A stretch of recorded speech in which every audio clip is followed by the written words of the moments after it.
श्री शिवाय नमस्तु। पुराण की कथा कह रही है कि दुनिया के सारे तीर्थ नहीं जा सकते, पृथ्वी की सारी नदियों में स्नान नहीं कर सकते,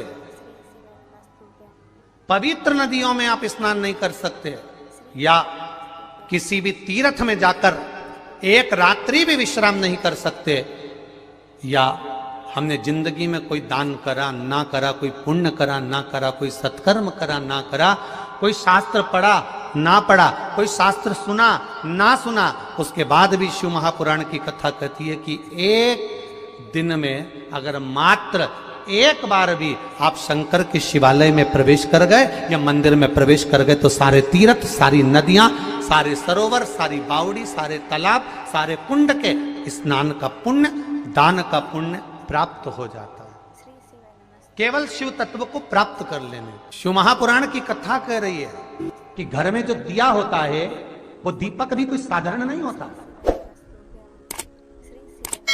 उस दीपक की भी महत्वता है, उस दीपक का भी वर्णन है। महाराज एक बात और बहुत अच्छे से सुनिएगा, शायद आपकी जिंदगी को सवार हो, शायद आपके जीवन को सवार हो। मेरी जीजियों, मेरे जीजाओं, मेरी बेटियों, बेटाओं,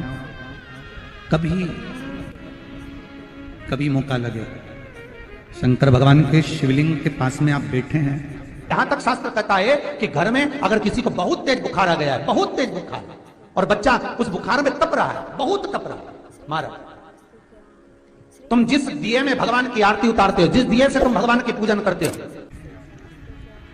कभी मौका लगा और आप पूजन करने के लिए गए,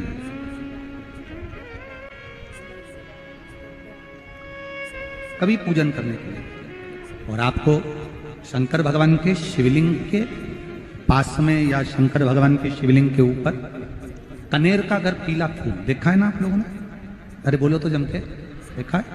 कनेर का यदि पीला फूल शिवलिंग के आसपास में या शंकर भगवान के ऊपर कहीं रखा हुआ भी दिख जाए, विषम परिस्थिति हो, बहुत हिम्मत ना हारते हो, तभी भगवान अकेले में एकांत में आप पहुंचे उनके पूजन के लिए, कनेर का पुष्प वहां रखा है, चाहे वो जलाधारी पर रखा हो, चाहे वो शिवलिंग के पास में रखा हो, शिवलिंग पर रखा हो, उस कनेर के पुष्प को अगर आप 5 जगह का स्पर्श कराकर अपने हृदय की बात कहकर वापिस महादेव को समर्पित कर देते हो तो भी मेरा महादेव तुम्हारे दुख का निवारण कर देगा। अब वो 5 स्थान, वो 5 स्थान, पहला गणेश जी का जो स्थान होता है वह जगह, दूसरा षडानंद कार्तिक, तीसरा अशोक सुंदरी वाला स्थान, चौथा जलाधारी जो ऊपर से बूंद बूंद जल नीचे गिरा रही है, जया, विषहरा, शामली बारी, दौतली, देव, शंकर जी की 5 बेटियों का, और 5वें नंबर का है शंकर भगवान के, जो कैसे वर्णन किया जाए, त्रिशूल के 3 भाग होते हैं। करें दर्शन आप लोगों ने, ये से सामने त्रिशूल लगा है, इस त्रिशूल के ऊपर देखेंगे तो 3 भाग दिख रहे हैं, नजर आ रहे हैं सबको? त्रिशूल का जो 3 भाग होता है, उस 3 भाग का जहां ज्वाइंट होता है, जहां मिलता है, एक जगह पर देखो तीनों भाग एक जगह पर मिले हुए, 3 भाग का जहां मिलन होता है, 5वां स्थान, ये 5वां स्थान, यहां पर स्पर्श कराकर शिवलिंग पर अपनी कामना कर कर श्री शिवाय नमस्तुभ्यम कहकर बाबा से अपने मन की बात कहकर जो समर्पित कर देता है, हम 3 महीना भी नहीं कहेंगे, हम तो कहेंगे अगर ज्यादा दुख है 3 दिन इंतजार करना, मेरा बाबा उस दुख को मिटाएगा। 3 महीना बहुत दूर, पर करना है दिल से। और कई तरह के दीपक होते हैं, दीपक का भी विधान वर्णन किया गया, उस दिए का भी वर्णन किया गया। यहां तक शास्त्र कहता है कि घर में अगर किसी को बहुत तेज बुखार आ गया है, बहुत तेज बुखार, और बच्चा उस बुखार में तप रहा है, बहुत तप रहा है, महाराज तुम जिस दिए में भगवान की आरती उतारते हो, जिस दिए से तुम भगवान की पूजन करते हो, उस दिए की बत्ती को नीचे डाल दीजिए और उस दिए को पानी की बाल्टी में धो दीजिए। कौन सी बाल्टी में? जिस बाल्टी के पानी से आप बच्चे को स्नान करा सको। मार केवल भगवान पर से ले जाकर, पास में से ले जाकर उस बाल्टी में थोड़ी देर डाल दो और उस बाल्टी के पानी से उस बच्चे को स्नान करा दीजिए। 15 से 20 मिनट, आधा घंटा लगेगा बच्चे का। बड़ी बेचैन दिख रही हो तुम, क्या बात है? पार्वती जी कहती है देवव्रत, कश्मीर प्रदेश का एक भक्त देवव्रत बेलपत्री के वृक्ष के नीचे बैठकर आपका मंत्र जाप कर रहा। मैं आपको जगाना नहीं चाहती थी, पर बेलपत्री के वृक्ष के नीचे लक्ष्मी झाड़ू लगाती है, सरस्वती वीणा बजाती है, इंद्राणी उस बेलपत्री के वृक्ष के नीचे जल का सिंचन करती है। 33 कोटि देवी देवता उस बेलपत्री के वृक्ष की जड़ में विराजमान होते हैं। इसलिए देवव्रत एक बार पंचाक्षर मंत्र बोलता है तो वो 33 करोड़ बार गिना जाता है। ऐसा बेलपत्री का वृक्ष होता है। बेलपत्री के वृक्ष के नीचे एक बार अगर भगवान का नाम लिया जाता है तो वो 33 करोड़ बार, 33 कोटि बार गिना जाता है। एक मंत्र केवल नमः शिवाय, ओम नमः शिवाय, नमः शिवाय, ओम नमः शिवाय, 33 कोटि बार गिना है। 33 कोटि, कितना सुंदर लिखा है। फिर वही वाली बात आ गई जो पहले कथा में कहा, अपने लिए अच्छा वाला घी छाट के लाना, अच्छी कंपनी का लाना, और जब यज्ञ करने बैठे, पूजन करने बैठे, हवन करने बैठे, भगवान का कोई पाठ पूजन करवाई, पूजा वाले दुकान पे बोलना कि पूजा का घी चाहिए। तो वो पूजा का सामान बेचने वाला भी चतुर था, उसने पूजा का ही घी दिया। तो इन्हें पूछा भैया ये घी कितने का? तो क्या 80 रुपए का? तो 80 रुपए का आधा किलो? तो क्या पूजा का है? विचार करिए जरा। अब और मांग कितना रही है? बस बेटा सीए में पास हो जाए भगवान, इसीलिए मैंने पूजन कराई। अब भगवान बोल रहा 80 रुपया का घी हमको लगा रही चूना, 80 रुपया का, और वो पूजन वाले की दुकान पर जाकर घी का दिया लगाइए। अगर 40 का पाठ कर रहे हो हनुमान जी का और बहुत ज्यादा संकट है, बहुत ज्यादा परेशानी है, इसका पाठ करो तो तिल्ली के तेल का दिया लगाओ, काली तिल के तेल का दिया, तिल का तेल का दिया हनुमान जी के सामने आसन बिछाकर। बहुत तकलीफ है तो 3 पाठ प्रतिदिन करो और एक आसन से जितने समय 9 बजे अगर आप बैठते हो पाठ करने तो 9 बजे ही बैठना है।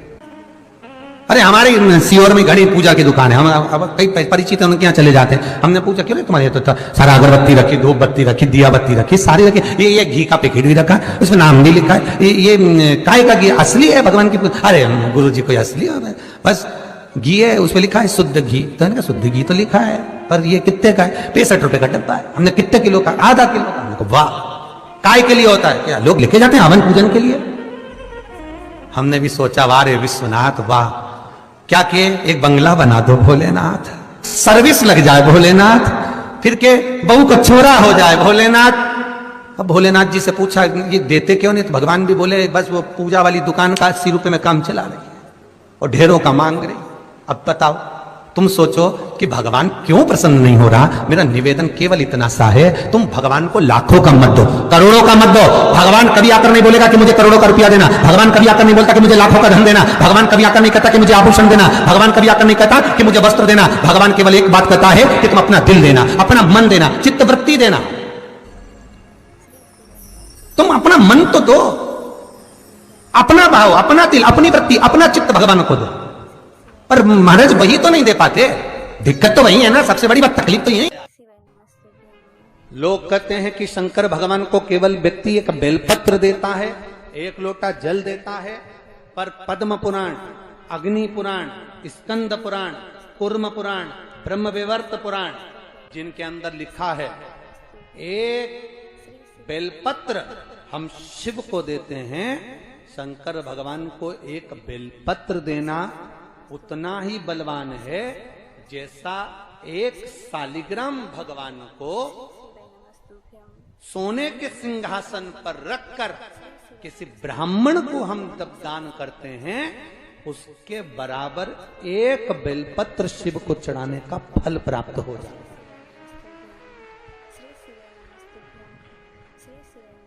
के बराबर का फल हमको केवल एक बेलपत्र से प्राप्त हो जाता है। भगवान एक बेलपत्र से प्राप्त हो जाता है। पूजन करते समय, तुलसी को जल चढ़ाते समय अभिषेक पूजन करते समय घर में आप पूजन कर रहे हैं, उस समय पर तुलसी को जल चढ़ा रहे हो, उस समय पर पीपल की पूजन कर रहे हो, उस समय पर बेलपत्री का पूजन कर रहे हो, उस समय पर आंवले का पूजन कर रहे हो, उस समय पर या कोई पूजन भजन आप कर रहे हैं, उस समय पर दरवाजे पर अगर 3 सामने खड़े हो जाते हैं तो ये समझ लेना कि आपकी पूजा को भगवान ने स्वीकार कर लिया। कौन 3 है उसका स्मरण करिएगा। पहला, पूजन करते समय, भगवान की आराधना करते समय अंदर मंदिर में अपने घर में बैठकर आप भगवान नहला रहे हैं, भगवान की पूजन कर रहे हैं, अर्चना कर रहे हैं, सेवा कर रहे हैं, माला जाप कर रहे हैं, पूजन अर्चना कर रहे हैं, तुलसी को जल चढ़ा रहे हैं, उस समय पर 3 का दर्शन अगर आपको हो जाता है, आपके दरवाजे पर अगर आ जाते हैं तो आपका समझ लेना पूजा स्वीकार हो गया। पहले नंबर पर पूजन करते समय दरवाजे पर गौ माता आकर खड़ी हो जाए, समझ लो तुम्हारा पूजन सफल हो गया। आप पूजन कर रहे हैं अंदर से, गाय रंभा रही है, आप पूजन कर रहे हैं अंदर से, गौ माता गौमूत्र कर रही है, आप पूजन कर रहे हैं अंदर से, गौ माता गोबर कर रही है, आप पूजन कर रहे हैं अंदर से, और गाय दरवाजे पर आकर खड़ी हो गई। तुम्हारी अर्चना में, तुम्हारी आराधना में, तुम्हारी साधना में गौ माता तुम्हारे सामने आकर खड़ी हो जाए। पूजन के समय पर अचानक आकर तुम्हारे द्वार पर, तुम तुलसी को जल चढ़ा रहे हो, तुम्हारे दरवाजे पर आ जाए। और मेरा विश्वास कहता है, यहाँ जितनी मेरी जीजियां बैठी हैं, यहाँ जितने मेरे जीजा बैठे हैं, ये मेरा विश्वास कहता है आपके साथ कभी ना कभी ये जरूर हुआ होगा, पूजन के समय पर गौ माता का दर्शन होता ही, ये मेरा विश्वास कहता है। और ये कब होता है? जिस दिन आपका चित्त, मन, वृत्ति भगवान में रमी हो। चाहे तुम राम जपो, हनुमान जपो, शिव जपो, तुम्हारी मर्जी पड़े वो जपो। तुम देवी की भी पूजन कर रहे हो, किसी की देवता की पूजन कर रहे हो, कुल देवता की पूजन कर रहे हो, दिल से कर रहे हो, तो ये 3 का अगर दर्शन हो जाए तो कार्य सफल है। पहला, जम के बोलो, गौ माता। दूसरे नंबर पर हमारे यहाँ हम पूजन में लगे हुए हैं, आराधना में लगे हुए हैं, भगवान की अविरल भक्ति में लगे हुए हैं, भगवान की पूजन, आराधना और भक्ति में हम तल्लीन हैं।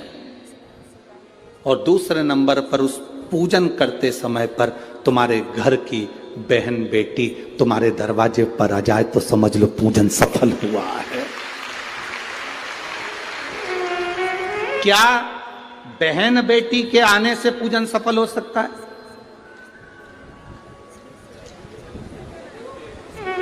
कहां लिखा हुआ है महाराज जी? आप इतनी बड़ी बड़ी बातें कहते हो। पूछने वाले पूछ सकते हैं, कहने वाले कह सकते हैं, आपने कैसे कह दिया कि बहन बेटी के आने से सफल हो जाता करे? तो आप उठाओ, हिमालय राज का बेटा बाणासुर से दोस्ती कर लेता,